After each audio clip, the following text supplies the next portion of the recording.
मुगल साम्राज्य की शुरुआत भारतीय इतिहास की एक अत्यंत महत्वपूर्ण घटना है, जिसने न केवल राजनीतिक व्यवस्था को बदला, बल्कि संस्कृति, कला, स्थापत्य और समाज पर भी गहरा प्रभाव डाला। इस साम्राज्य की नींव बाबर नामक एक मध्य एशियाई शासक ने रखी थी। उसकी कहानी संघर्ष, साहस, महत्वाकांक्षा और दूरदृष्टि से भरी हुई है। मुगल साम्राज्य की शुरुआत समझने के लिए हमें बाबर के प्रारंभिक जीवन पर नजर डालनी होगी। बाबर का जन्म 14 फरवरी 1483 को फरगना, आज के उज़्बेकिस्तान में हुआ था। वो तैमूर और चंगेज खान जैसे महान विजेताओं का वंशज था।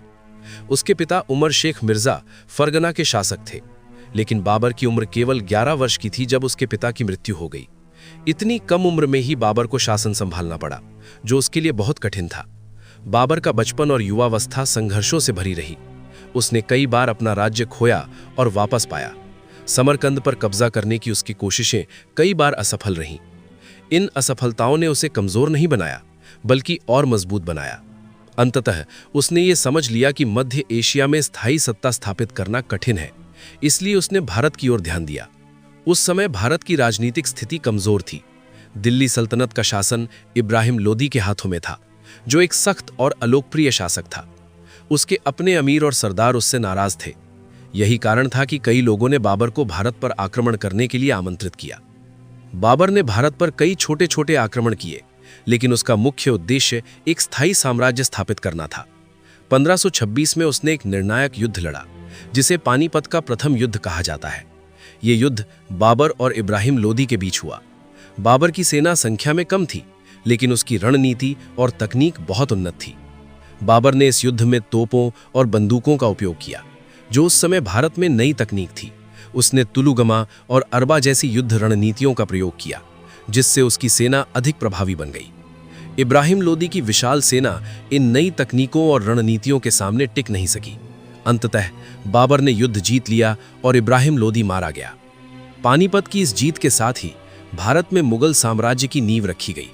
ये केवल एक युद्ध की जीत नहीं थी, बल्कि एक नए युग की शुरुआत थी।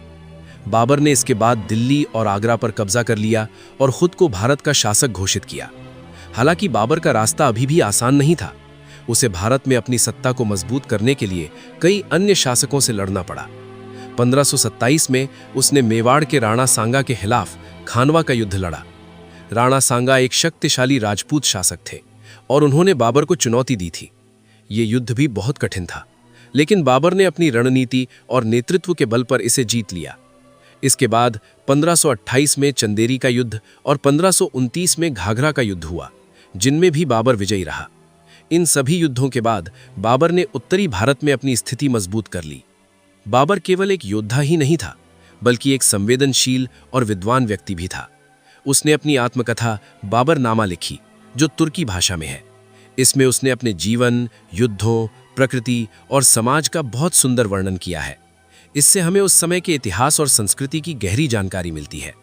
मुगल साम्राज्य की शुरुआत के साथ ही भारत में एक नई प्रशासनिक और सांस्कृतिक व्यवस्था विकसित हुई।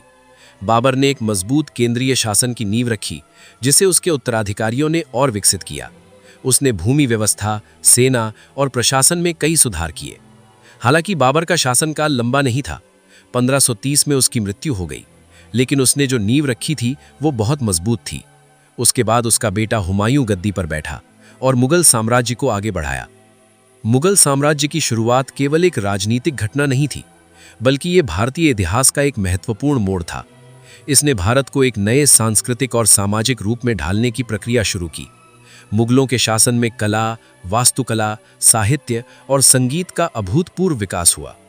अंत में ये कहा जा सकता है कि मुगल साम्राज्य की शुरुआत एक ऐसे व्यक्ति की कहानी है, जिसने कठिन परिस्थितियों में भी हार नहीं मानी और अपनी बुद्धिमत्ता, साहस और दृढ़ संकल्प के बल पर एक महान साम्राज्य की स्थापना की।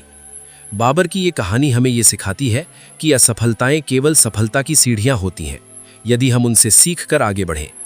इस प्रकार मुगल साम्राज्य की शुरुआत भारतीय इतिहास में एक नई दिशा और दृष्टिकोण लेकर आई, जिसका प्रभाव आज भी हमारे समाज और संस्कृति में देखा जा सकता है।